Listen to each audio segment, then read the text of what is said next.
Today I'm here with Marty Waldman, who is the co-founder of Space Information Labs and Endeavor Institute. And today he brought some pretty awesome stuff that I wanted him to share with his experiences, his stories involving space and all the opportunities that are out there. So, hey, thanks for coming here today, and I'm really looking forward to seeing what all this stuff's about. Yeah, thanks, Nick. It's quite a journey. Life's a journey. And I can go off on small details, but I'll try to keep on the overview. The main thing is the journey.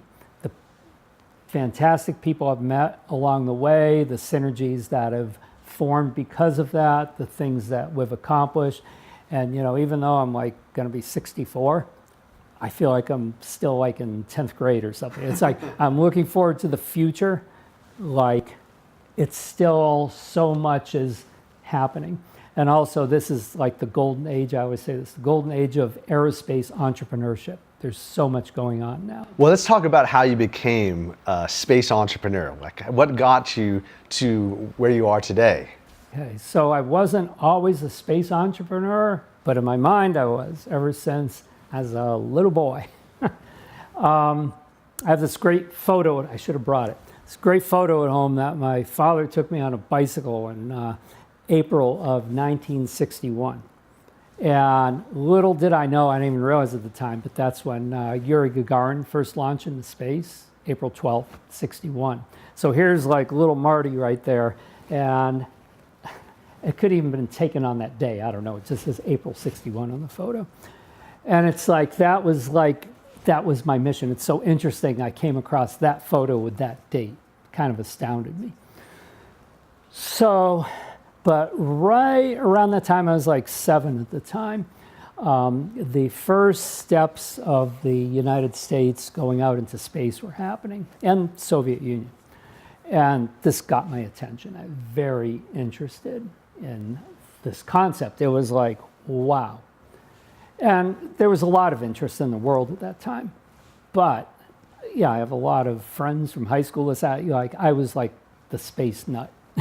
It's like other people were interested, but I was really into this for whatever reason. This became the foundation, the seeds for my life.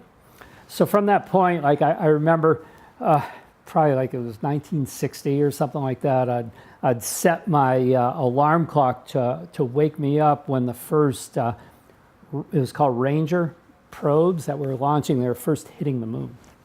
And I wanted to like be awake when we were first like touching the moon. So again, it's like very interesting stuff to me. And then I was like perfect age for the Mercury, Gemini, Apollo missions. Very much got my attention, especially Apollo. I was in high school at the time. And it's like I wanted to meet the astronauts. I wanted to do like all this stuff. But at the same time, I'm this high school student. And I had a whole life of, quote, education ahead of me so I could even get to that point. So back then, like, you know, 1969, Neil Armstrong, so I wrote away to NASA, and he sent me this nice little picture back saying to Marty Waldman, best wishes, Neil Armstrong. Some of the folks out there might even have some. I don't know. So this was very important, and then I eventually collected all of their autographs. Years later, with the beard starting to turn a little gray, I actually got to meet him. And this was at Edwards Air Force Base. They had this thing. When was this? This was 2012. No, yeah. That's where the X-37 is, right? Edwards? They, I'm sure, did some test landings there before, because now it lands at regular installations like in Florida and California. So this was honoring the X-15 test pilots who actually became astronauts because they went up above the 66 miles, I believe it is, threshold into space, but they never earned their astronaut wings. So all the X-15 pilots went to Edwards for this thing. And so him and a number of others, this is kind of a cool picture. I know I have it here somewhere. Yeah, kind of a little raggedy, but anyway, this is Neil Armstrong and Joe Engle. Interesting, and this kind of ties in with the whole thing. I have a nice color pictures. If anyone wants to let me know, I'll send it to you. This first man on the moon, as you all know, Joe Engle was also an X-15 test pilot. So this like tells the whole human experience. Joe Engle was supposed to be on the last mission to the moon. But he, unfortunately, when they cut Apollo 18, 19, 20, he got bumped because they want to put a geologist on the last mission, Harrison Schmitt. So Joe got bumped from that. So just imagine, here's two guys, equal test pilots. First man on the moon, he was going to be on the last mission to the moon. So anyway, he got bumped from that. So just picture having that whole thing pulled out from under you. But here's like a strong person. This is like that thing about, life's twists and turns. So, but he ended up being the commander of the second space shuttle mission, and then I flew one or two more missions after that. And a very terrific person. So this is like an interesting thing. But anyway, that was at Edwards, and there were a number of the X-15 test pilots that have now since died, including Neil Armstrong, not here anymore, physically, but in spirit and in our history books. So I forget how I got on that tangent. But anyway, so I was back in high school, very interested in all these things. It's like, how am I going to get to this? How am I going to get to work with this stuff that I really love? And this whole underlying talk is about passion and making things happen in your life.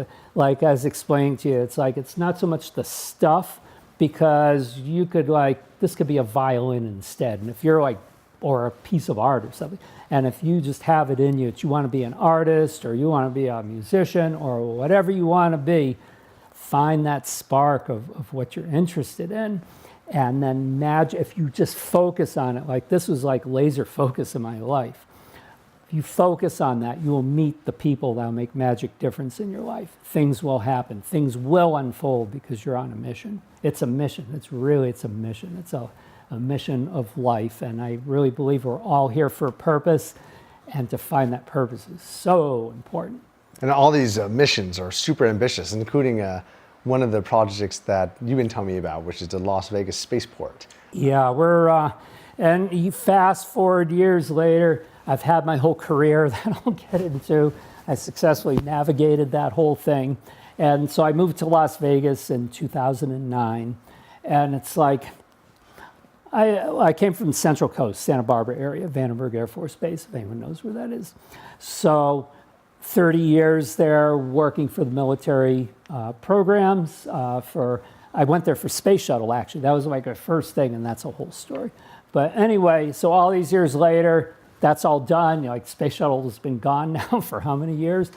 So, and I moved to Las Vegas, got divorced, moved to Las Vegas like all good men should do. Never planned this. I can't believe I live here. Anyway, it's like, how did I end up here? But it's a wonderful city. So anyway, the infrastructure, all this stuff, but won't go on a tangent. So it's like I'm here, and it's like, well, I'm really into this stuff, but there really wasn't anyone here that I could relate to over it.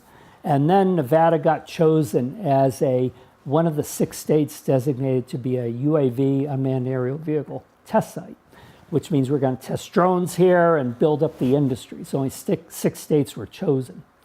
And at that point, the people in the industry started coming out of the woodwork. This fantastic guy, my friend Steve, he was the guy who led the proposal that won it for the state. And then he'd have these UAV forums over at Atomic Testing Museum, DRI, Desert Research Institute. And he gave me a forum to talk about space and this organization I was with for aerospace. And then this guy came up to me afterwards. He goes, "Oh, I like what you're saying about cruise missile. I worked that program too." My great friend Bob, who lives here. And turns out I was in Washington, D.C. working it. He was in Hawaii working it. We knew the same people. And then since then, there's been other people. We know the same people. Back then with the Navy that I was working. Magic again.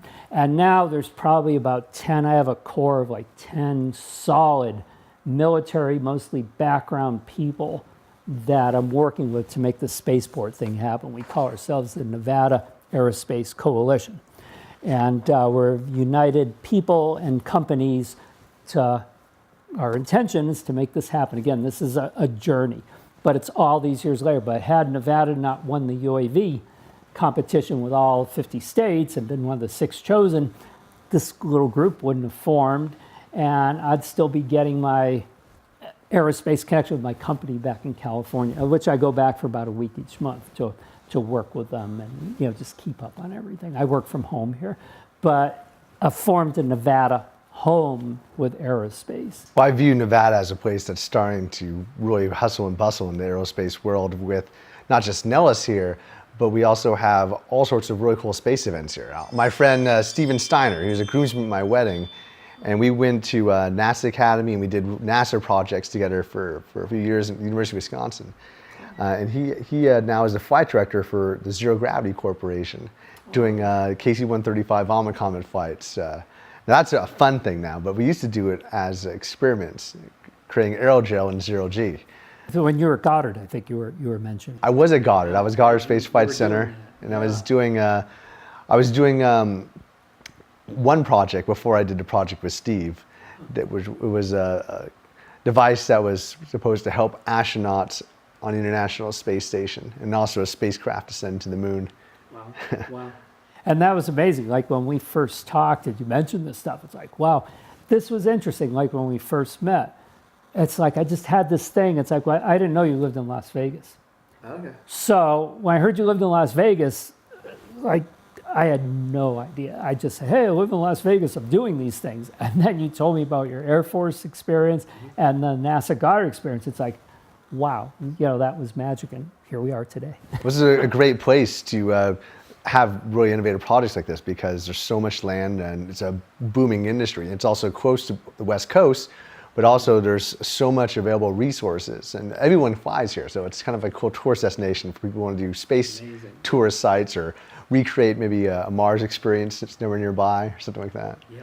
And that's something a friend of mine is working that project I can tell you about. Probably not on camera because it's kind of... Yeah, I have a friend who did a simulated Mars experience between Las Vegas and Los Angeles, where they went out into the dunes and they lived out there as if they were on Mars. Oh, wow. Well, I didn't know about that. Yeah, and it's kind of, as most of us that live here, we've driven that I-15 and out in the middle of nowhere for a while and all those side roads. It's like, it is another world out there. So, when I was out at Goddard, I also had some opportunities to go down to the headquarters and also go down to Congress. So it was kind of cool. I got to meet Buzz Aldrin and Dennis Tito right after they did, Dennis Tito did the space tourism event. Right. Meet some of the congressmen that were involved with promoting space. And it's really cool to see how the aerospace community, especially people focusing on getting things into space, is so tightly wound, tightly integrated. I guess I'm curious about how you view the community since you've been in it in your entire career.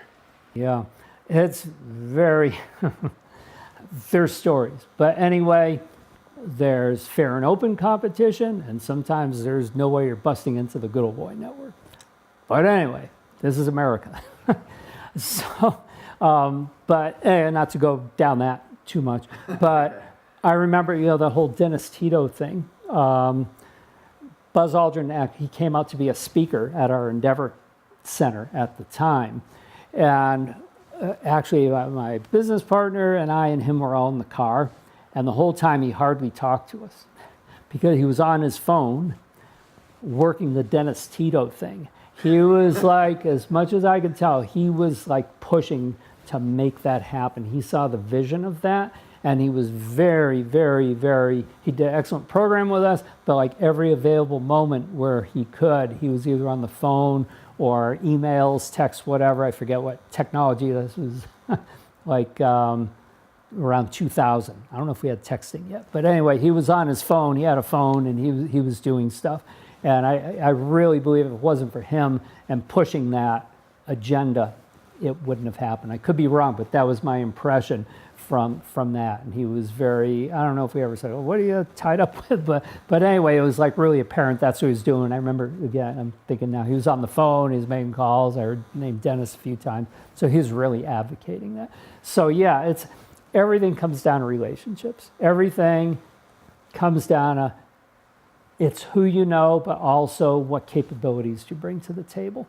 And I really view the world win-win. It's like, how can, and all this, and whatever it is, whatever field of interest someone's in, how do you create win-win relationships with other people where everybody goes up? Now, you've been doing a lot of lectures recently for some really important institutions throughout Nevada about various projects that you're working on. I'd be curious about some of those projects that you're talking about and those passions that are most important to you that you wanted to share. Yeah, well, in Nevada, this whole thing to get the spaceport, I have a whole presentation. It lasts about an hour. Get another one of those things I could talk about for a long time, but in essence, Nevada has an opportunity. Okay, so there's this vehicle built by a company in Nevada, mention their name, Sierra Nevada Corporation, terrific visionary company, and they're building this vehicle, a small, maybe if I just reach over here for a second, I'll grab this picture. So this is their Dream Chaser vehicle. It's all on website. You just type in Dream Chaser. Here's like a little, I don't know, it's a very good artist rendition. It looks like it's real, but it's probably photoshopped in, but there it is, like in comparison next to the Space Shuttle Orbiter. And this vehicle, it can actually carry 7 astronauts, which was the maximum amount the Space Shuttle carried. Cargo, it's about, I think, a fifth less. I have all the specs on here. But anyway, their whole goal, here again, vision, win-win. They want to be able to land this at any commercial airport that has over 10,000-foot runway. So it's like, I heard about that, and it's like, well, let me research that. And turns out Las Vegas has a few runways that meet that, 2 at McCarran and 2 at Nellis. So thus began the the path that we talked about before. And this core of people from the UAV community, unmanned aerial vehicles, who made it happen here, it's like, these are my buds now. It's like, we started talking and they all got on board with this concept. And there's been some just amazing connections here in Nevada. I never could have got into the director of the airport or, the Office of Economic Development for the governor, whatever, but excellent connections here that have the vision that made it happen with UAVs, made it happen with these meetings. So we're leveraging this or pushing it. Bottom line of this whole thing is May 7th, 2020 is the 100-year anniversary of the first airplane landing in Las Vegas. So think about all the airplanes that land here. How many visit? 42 million a year people come here. Probably 38 million of them flying in, one airplane after another. I live on the approach path, so I know, and I love it. I'm the only person who bought a house in the approach path so I could watch the airplanes because I love this stuff. But anyway, so on that day, May 7th, 2020, which is like 2 years and something, 2 years, 8 months or whatever, if you have a calculator, you can do it. It's going to be the 100-year anniversary of Randall Henderson landing the first airplane in Las Vegas, of which Henderson, Nevada is named after. So that's a very interesting thing. What we're pushing for, what I would like to see, that I think would be the most fitting thing for the 100-year anniversary of the first airplane landing here, is to dedicate the spaceport, Las Vegas or Southern Nevada Spaceport at that time. And what's involved? We need to raise only $1 million. And it's like, wow, it's a lot, but not really, because that's for the environmental impact study and for the safety assessment. Once we have that designation, Las Vegas is instantly, it can be called a spaceport.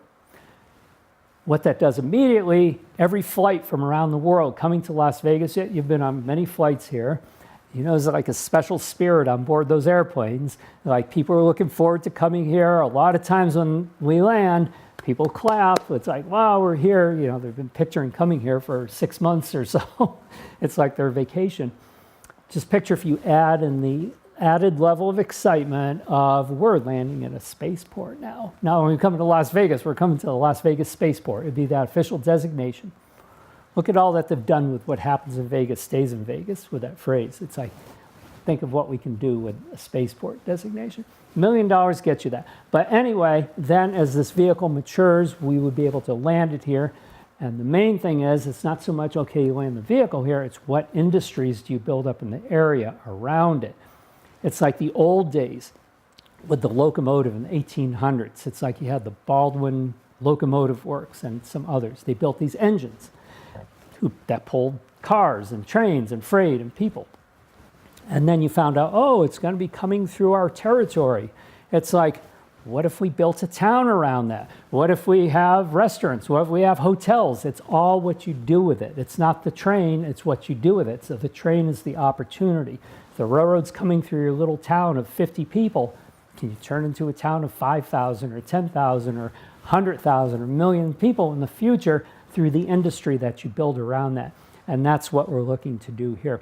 A prime, now I'll kind of jump ahead a little bit, a prime industry which is amazing is the small satellite industry. I'm going to just grab one of these. And you probably have that in the shot. This is just a mock-up that I made, but there are real versions of these things. There's this whole industry with small satellites. Basically, you know, you take your phone. I have my phone right here. What is in here? Can you picture 20 years ago? It would take a processing system the size of this room, and even still, it wouldn't exist. It's like the technology has shrunk that much. Same thing has happened with satellites. Satellites, you need these large boosters in general to launch large payloads that take 15, 20 years to develop, cost billions of dollars in general. By the time they're in orbit, they're outdated because the technology is 15, 20 years old. Then there are huge sitting ducks up there for being knocked out of commission with an anti-satellite kinetic kill. Like the Chinese did that, like, I forget how many years ago now, but they basically, they killed one of their weather satellites, and instantly they created all the space debris about equal to the amount of debris that was already up there, all these little pieces. So anyway, your large satellites are very vulnerable in orbit. Didn't mean to get off on that tangent, but anyway, very vulnerable. With these small guys, you can launch, like you can even launch these off the wing of an airplane with a small booster. Instantly, you get into orbit when you need it. The technology is fresh. You can have like a, and this, our company works with this, military version of this that's as robust as a military satellite, but just small size. And the electronics and the systems that you put in these things are all kind of like your phone, probably even more advanced. And the technology is fresh. You put it up into orbit, and picture you have like lots of these little guys up there, then you network them in space. It's like a computer network in space. They're all talking to each other. And then it's like, okay, well, this technology's been flying for about a year, and there's some new technology that we would like to launch instead. So you basically, you deorbit this one, because we're responsible stewards of space now with space debris. And there's companies that build deorbiting systems, whether it's a little gas jet or a tether it puts out to create drag in the atmosphere. This thing comes back, you launch your newer satellite, and again, the technology in this thing is equal to something, quote, the size of this room. So you're getting huge capability, lots of them in space doing different functions, very survivable. You're not going to blind these things, even if there's laser-based systems to knock out satellites. Good luck finding these little guys. And you could even have decoys up there, so the enemy wouldn't even know which one to knock out. So very survivable kind of thing. Anyway, bottom line is there's no real home for these yet.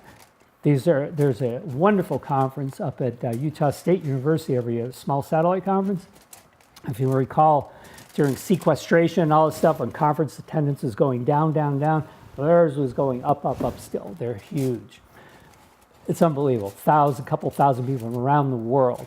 So part of the vision is, okay, Dream Chaser, it could launch lots of these things. This could be an industry of very precise technological advantages that we could do in Las Vegas. So that's part of the mission that I present with this. Like, this is an example of an industry of the future, which we could call home in Las Vegas area, Southern Nevada, whatever. Presently, the large satellites, generally, their home is around the LA airport area, El Segundo. The large satellites are built there.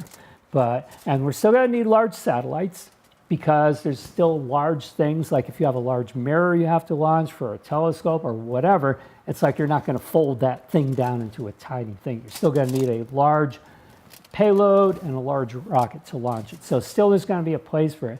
But kind of a guess is maybe 60, 70% of the satellites can be shrunk down into lots of little ones. Now, there's a lot of brilliant minds working this and thinking about this now. And so that's like the future, but that's coming, and that's one of the things I see. Well, let's see what we can do in this area with that. I see that being very important. I remember I was at UC San Diego, and students had launched their own satellites. And it seems like being able to launch a satellite, you can do so many different things. And having so many of them out there, you'll kind of need that to remove the clutter, especially when you have a situation where we're going to have reusable launch vehicles for people to travel around the world. I'd love to have the actualization of the entrepreneurs that are trying to create a situation where you could travel to anywhere in the world using suborbital space. I know that Virgin Galactic's been working on that for a very long time. Right. And I have, that's one of the pages from my presentation that I've been giving.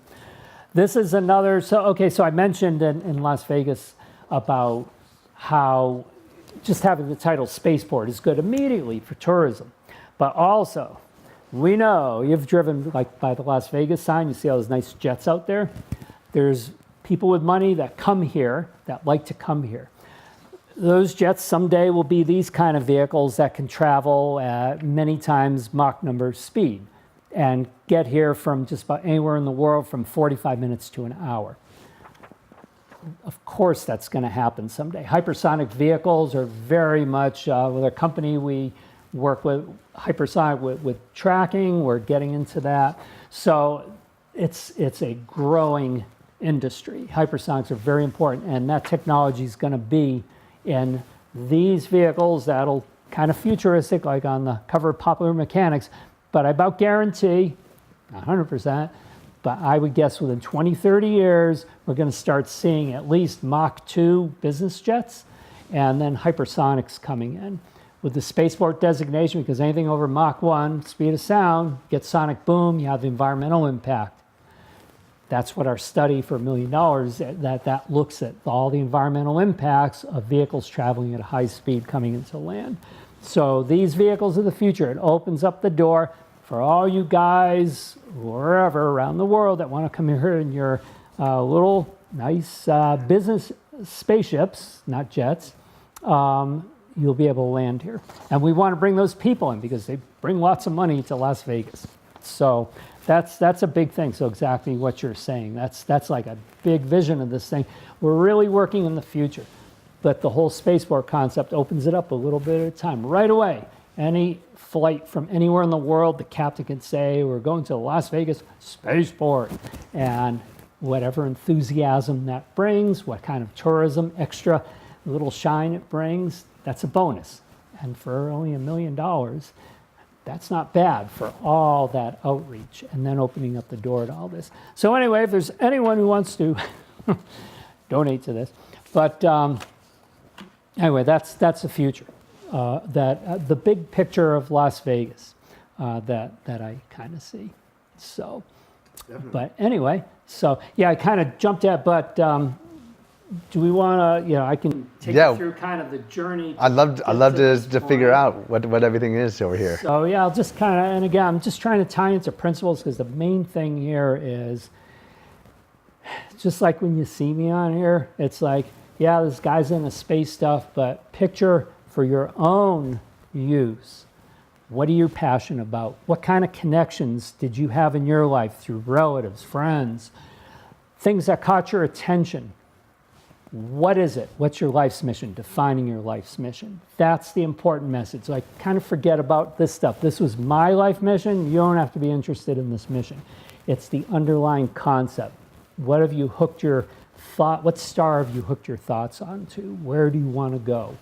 I love what you said earlier when you were saying that you basically locked yourself into your passion and went full steam ahead. Kind of like what was the actual, you would say, hands-on version of what people describe as the law of attraction, or described in The Secret, where you just put everything you could into it from when you were a kid all the way forward. And then you actualize yourself to jump into a position where today you're involved with that childhood dream of the stars you saw from the astronauts from Apollo to actually watching them on TV as a kid to actually meeting the same astronauts, or at least some of them, and then being a leader now in space.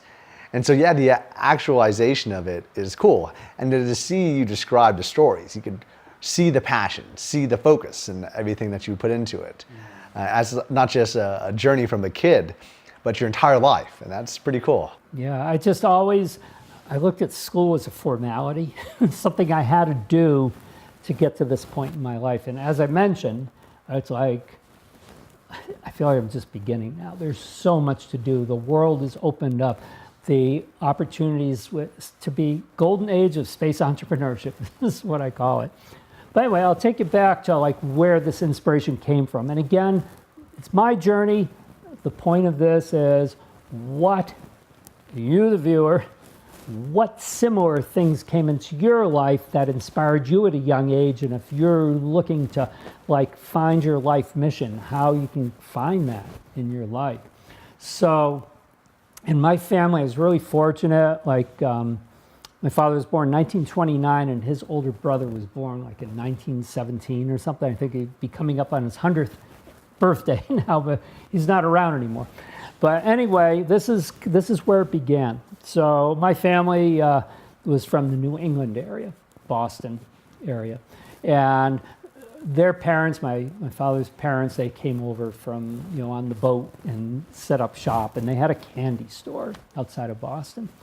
And so my uncle was born like 17. When he was like 10 years old, like 1927, whatever, that was roughly like about 23, 24 years after the Wright brothers first flew. So I have my little Wright brothers model here to talk about that. And you can go into any store now and buy a model of something and build it, and it's like, you look at all these models. You could get a model of just about anything. So, but they didn't have that back then. So my uncle, and I love this story, and I have it on videotape. I actually taped him talking about this like 15, 20 years ago. He was so enthused with flight, and that was the age of barnstorming, all that stuff. What did he have that he could kind of grab onto that and express in his life? All he had were resources in the candy store. And they had like a deli and ice cream and all that stuff. So he took popsicle sticks and he built like a recreation of the airplanes and the Wright Flyer and those kind of things at that time. So he built these models out of popsicle sticks. That was his way. Like if he could see all this stuff now, it's like that was all he could do, but he had the interest and passion. And then what happened, so here's my father, who was the youngest in the family. There were 4 kids all together. My father got inspiration in aviation from him and ended up going in the Air Force, of which I was born on an Air Force base and been kind of in that realm my whole life. So, and then my father actually worked on the Apollo program with the fuel cells. So he'd like bring home stuff from work and this and that, whatever. So I already had the interest just because being born into the space age at the perfect time. I actually saw President Kennedy drive by my school like in it was before he became president first time. He came by in a motorcade. I was in first grade, whenever that was. So it's like I still have this picture in my mind seeing the originator of, because he was the architect of this, that's saying we should go to the moon. So anyway, so that all pushed into that. And then my father and whatever, it's like I was just on this road of passion. Like I mentioned, like I was like 7 years old, I would set my alarm to wake up for when the first probes were reaching the moon from the United States. So I was really into this stuff. But that was the point is, that was the original thing. This was what became my passion back then. You all in your families, you might have someone who's in some symphony at the turn of the century, whatever, or an artist in your family. And it's like if you got that inspiration, you haven't like tapped into it and realized, wow, look at the resources I have from my family and friends and interest or whatever. It's like that's the little thread that you find and you just start following that. And that's all that I did here. So anyway, so I got through school, wasn't the best student, but what got me through was my passion. It was the passion for all this stuff and someday wanting to work on this. There was like no way I wasn't going to graduate on time, even though I barely did. But again, the magic of that pulled me through. And I was very fortunate to be hired by the Navy when I first graduated in 1977, 40 years ago now, can't believe it. And I was hired into, well, kind of a story. I wanted to come out to California. You know, you grew up in New England, it's like California is still the big dream. It's like I had never been west of the Mississippi River. So a lot of people that grew up out here, you take it for granted, but back like in the 70s, this was the magic place in the 60s and 70s. And this whole thing, and then aerospace, Apollo, many of the components were built out here. Space shuttle was built in Downey, California. It's like this was the place. So I was just determined to come out here upon graduation in 1977 and get a job with the space shuttle, which had just been starting at that time. And so what happened within a couple of days of this big commitment, July 1st, 1977, I bought the ticket and coming out. Like a couple of days before that, the B-1 bomber program was canceled. President Jimmy Carter canceled the B-1 bomber program. So yeah, they're still doing space stuff, but basically canceling that program, Rockwell in California, took a big hit from that. It's like, I could have been a student and they weren't going to hire me. Never mind the, just graduated student. So I came out here, no job, nothing. I went to San Francisco for a couple of weeks. It's like I really didn't want to be up there because the space program really wasn't up there at the time, some Silicon Valley stuff. I don't even know if it was called that then. But anyway, I was very fortunate. Here again, a magic thing. My roommate from college, awesome guy, Charlie, still keep in touch. He had got a job. He had been working for the Navy with co-op jobs. He said, well, there's plenty of jobs here in Washington, D.C. So I go to Washington, D.C. It's like, I spent my month in California, nothing worked out. It's like, I got to start working. So I interviewed with the Navy. I went to like 7 offices. 6 of them said yes. It's like, whoa. And then, so I had to choose. And that was amazing. So this one office, the guy had models on his desk, like he had this. And he had some other models on his desk.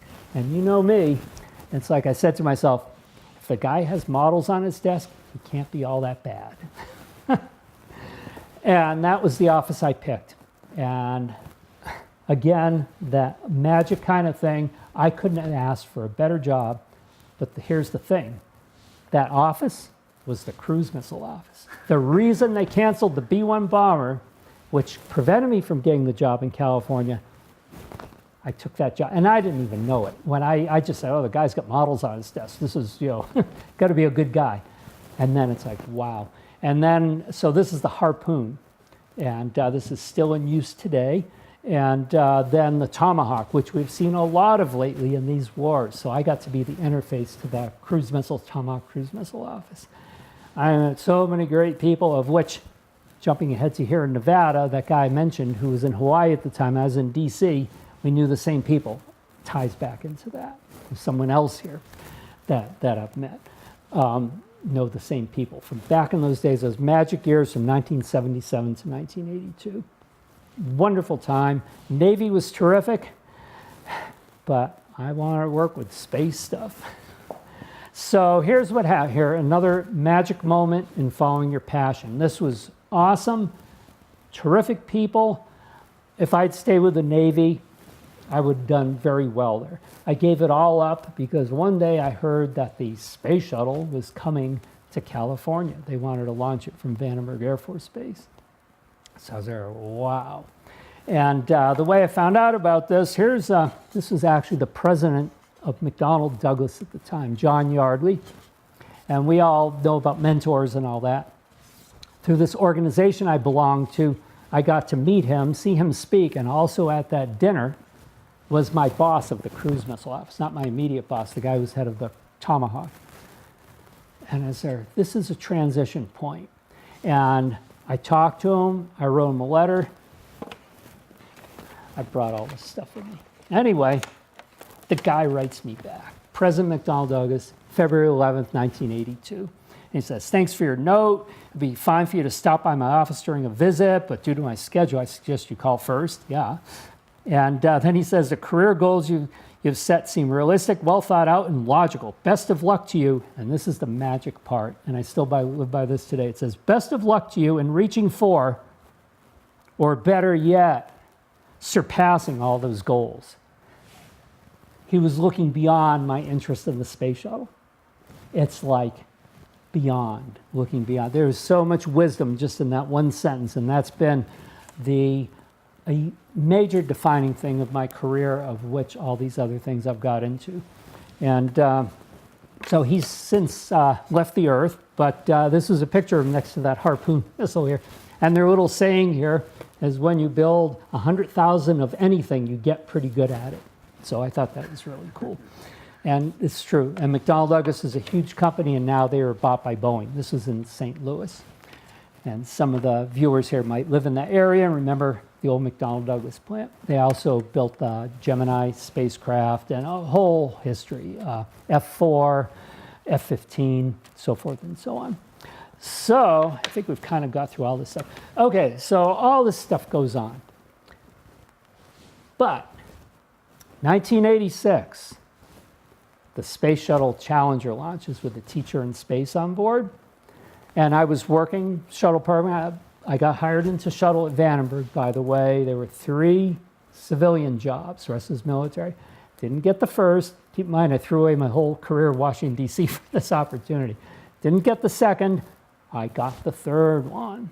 And wow, I couldn't believe it. I remember I went to the bathroom and cried for 10 minutes. Men aren't supposed to cry, but I cried with happiness. It's like, wow, and you can picture the whole focus of my life to that point with that. So I was just so happy, and I just wanted to do a great job with this. And so that was in February of 83, I got hired, and in January of 86, the Challenger blew up. I had a number of trips to Florida. I had training with the space shuttle. Got to be inside the Discovery the first time it was powered up on the launch pad. I still can hear the fans in my mind. You know, I hear the sounds, I smell everything. All these years later, it's funny how those things stick with you. Wonderful thing. Challenger blew up. It's like, wow. So just picture the whole thrust of my life, everything I had been in my mind was like, wow, no more manned space program. You know, that was huge because Vandenberg basically shut down the shuttle. We weren't going to launch it from there anymore. So I was thinking, well, what am I going to do? You know, I like living in California. I always want to do that. But it's like my big mission was now gone. No more space shuttle. So, but I stuck with it. And this was so funny. What office do I end up in? One of my coworkers ended up becoming head of the safety office there at Vandenberg. And I got to work the Titan IV program, which replaced, kind of looks like that, replaced the space shuttle with the payloads. Military had said, okay, we're putting all our eggs in one basket. Everything's going to launch on the space shuttle. So they stopped defining the payload shape to fit in these rockets anymore. They're all going to fit in the cargo bay of the space shuttle, which was 15 feet across by 60 feet long. And so they had this whole lot of payloads that wouldn't fit in these anymore, and they all had to be redesigned to fit in these guys. And I got to work the whole safety program for the ground buildup, with the launch pad, everything. So it's like it wasn't a manned program, but I was into what replaced the space shuttle, you know, from that aspect. Space shuttle flew again like 2-3 years later, so forth and so on. My way of staying connected with it, by the way, was to work with the students to fly their experiments in the space shuttle. I had mentioned that. That's how we started the Endeavour Center. And that flew in 1993 on the Space Shuttle Endeavour. STS-57 was the mission. But anyway, so back to this. So it was a whole career redefinition. And I just realized I forgot to bring a prop, so I'll describe it instead. I wanted to learn more about entrepreneurship at the time. It's like my big dream was gone, what can I do? So on a trip I took in 1988, and not many people save their envelope, but this is another example. I was flying from Santa Barbara to Denver, and then Denver to Atlanta. And you can see the 2 flights here. But anyway, I was on flight 438 to Denver. And I had original seat of 19A, it looks like. And I asked, can I get a seat up front, further up? And you can see where they scratched it out and they wrote 3A. Just about ready for the door of the airplane to close. No one was next to me. This woman gets on right at the end, sits down in the 3C, and we start talking. And it was kind of this person kind of knew a lot about my life. It was very interesting, a lot of interests and things like that. And she was going to Denver for a trade show, and she was an entrepreneur. And to really condense a whole lot of stuff, this was the key that inspired me to open that door to entrepreneurship, because of this seat change right here. If I had sat maybe I would have sat next to someone else in the back. I don't know. But this is what defined my life. And I jumped in full speed. There was no YouTube then. There was this guy, a marketing guy, E. Joseph Kosman. And he was like the marketing guru. So I sent away for his cassettes and his workbooks, and I devoured everything. And I basically invented something. And I had to learn how to write a patent on it. So you picture a year and a half of deep study for all this stuff, how do I even get involved?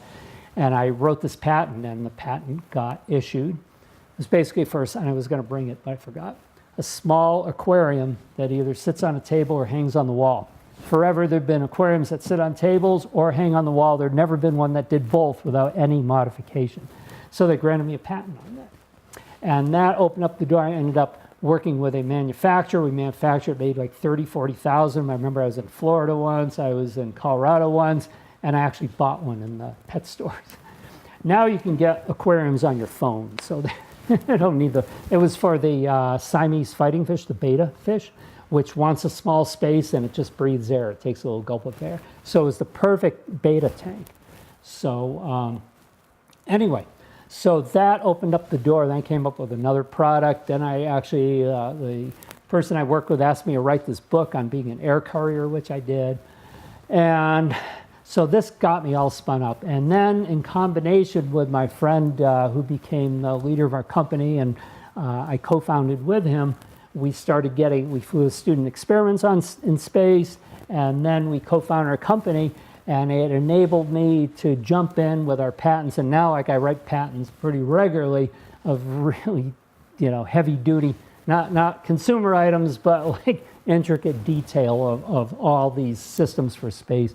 GPS tracking systems for missiles and rockets, power systems. This is a little example. We kind of take the battery that's in your phone and we make it a whole lot more powerful. This could light a 100-watt light bulb for I think an hour or something like that. Very energy dense, and we're the first to qualify these for operating in space. So those are our 2 product lines, and then the satellites. But anyway, this is what started that whole journey. It was this little thing in October 21st, 1988, when this happened.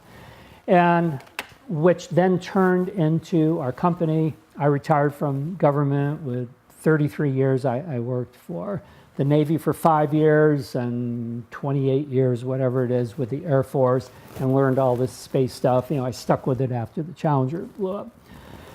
And so now I'm in full space entrepreneur mode at the perfect time when all this is going on, and just very involved with the day-to-day kind of things, the small satellites, whatever is coming. Like I mentioned, it's the golden age of space entrepreneurship. All these things, the different companies you've heard about, SpaceX, Virgin Galactic, all these things. There's many pioneers now. Jeff Bezos, don't want to leave anyone out, or I won't get my packages delivered. But anyway, just kidding. This is the time, and we're so fortunate and very involved in the industry. And again, I feel like I'm 10 years old again with this, except I've kind of gone through all the stuff to get to this point. Now it's the fun times, and I look forward to the next 100 years to see how long I live. So, but the main thing is the outreach, the relationships you form, bottom line of all this, again, don't get too stuck on the stuff. It's like, what passions do you have? What are you interested in? There's a lot of people looking for their mission in life, like yourself, me, other people we know. It's like we live in kind of a small world where, we're focused and we're on a mission. You probably feel the same way. It's like, wow, I'm not even at the beginning yet. You've done so much, but there's so much to do. And that's the way with this. But I wish everyone in the world has had that connection into their life and opportunity. So I have another thing, just kind of pulling all this together. There's like the physical, there's also the, I want to keep this machine going as well as I can. I eat well, I get good rest, all these things. A lot of people, meditation's important. Something, kind of one of the concepts was the concept of quantum leaps in your life. I think that's the underlying thing. How do you make a quantum leap in your life? And I think it's because of realizations about things and what can you do next, and then, the magic things happen. So meditation's important. Another thing, there's two words, and you probably heard them out there, is like meditation and contemplation. You probably heard that term too. Meditation is kind of like when you quiet your mind. I do this every day. You quiet your mind, but I do contemplation actually where you're actively visualize things. That's like an important thing. Like you're in the process. You kind of like postulate something, you picture something, and you then see if you get any feedback from that. And you probably heard, like Om, A-U-M, there's different things that people use and all that stuff. There's this word HU, H-U. I don't know if you've heard that one, but that I found is a very powerful word. Like I've done all the stuff and that's like what I focus on now. But again, that's helped me connect with finding what I'm about that has brought the magic things into my life. And that thing is very simple. So if you're doing whatever you want to call it, meditation, contemplation, but if you're actively doing that, then it's contemplation. If you're visualizing things, I like to visualize those two letters, H and U, and work with that and see what comes to me. And it's very interesting what happens with that. So that's kind of, I almost forgot to mention that, but underlying all that, I always knew as part of the process that I would find what I connect with also in a, quote, spiritual sense or whatever you want to call it. Because how do you have a life's purpose if you don't have some kind of seeing yourself in the bigger picture of life kind of thing? And that really helped me find that bigger picture of life. So that's kind of it. And the rest of the stuff is stuff. This is a picture. This is my first, I don't know if you zoom in this later. This was my first thing before I had that famous airplane flight. I was figuring, well, what can I do? I think this is before the Challenger blew up. I set up this thing. I got these jackets from the NASA store. And if you remember, the astronauts, the way they like dress up with their flight jacket and they have a picture by the flag and all that stuff. I figured, well, let me go to like a flea market and do that. So I got a screen and put a flag on it, and then had the opportunity for $5 for people to have their picture taken like they were an astronaut. Well, turns out I was a whole lot more interested in this than the general public was. However, I think someone wanted to buy the jacket. So we're going to get that jacket. I maybe had one or two people, but again, this is one of those things. It's like, well, I'm testing the waters of entrepreneurship. It's before I learned all the things I had to learn with that course that I took at home, and then learned how to write patents and all that stuff. So this is kind of one of my favorites. It's the beginning of the journey right here, and then everything that followed from that. And I'm probably forgetting. Oh, I love this phrase. It says, when everything seems to be going against you, remember that the airplane takes off against the wind, not with it. And Henry Ford said that. So as we go through life, and life is a journey, you want to bring in all the resources that you can from whatever drives you, spiritual, interest, whatever, all this stuff. The wind's going to be against you. A lot of times, I'm involved in a lot of things where the wind is against me, of course. But that's how the airplane gets off the ground. You know, if you have 20 knots of wind blowing straight on the airplane gets off the ground by going 20, I'll say miles an hour, less, because that forward wind is giving it extra lift. Say if you could tie the airplane to a stake and you had 160 mile an hour wind, the airplane would just lift up.